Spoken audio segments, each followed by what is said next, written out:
संघर्षाला दिशा देणाऱ्या नेतृत्वाचा सन्मान. आमदार किशोर आप्पा पाटील यांचा पत्रकारांकडून गौरव. युसुफ पठाण, प्रतिनिधी, मालेगाव, नाशिक. भडगाव पाचोरा मतदारसंघाचा आमदार किशोर आप्पा पाटील यांनी कापूस उत्पादक शेतकऱ्यांच्या न्यायासाठी केलेल्या सातत्यपूर्ण पाठपुराव्यामुळे पाचोरा आणि भडगाव तालुक्यांसाठी एकूण 49 कोटी रुपयांचा निधी मंजूर झाला.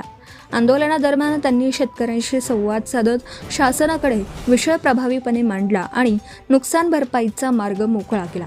याचबरोबर 2026च्या पावसाळी अधिवेशनात त्यांनी अन्न आणि औषध प्रशासन आयुक्त तुकाराम मुंढे यांच्या प्रामाणिक, पारदर्शक आणि कर्तव्यनिष्ठ कार्याचं विधानसभेत कौतुक करत अशा अधिकाऱ्यांना स्थैर्य व पाठबळ मिळावं अशी ठाम भूमिका मांडली.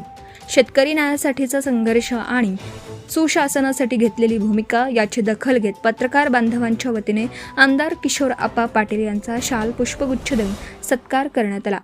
हा सन्मान जनहित, कर्तव्यनिष्ठ प्रशासन आणि परिणामकारक लोकप्रतिनिधित्वाला दिलेली सामूहिक सलामी असल्याची भावना यावेळी व्यक्त करण्यात आली.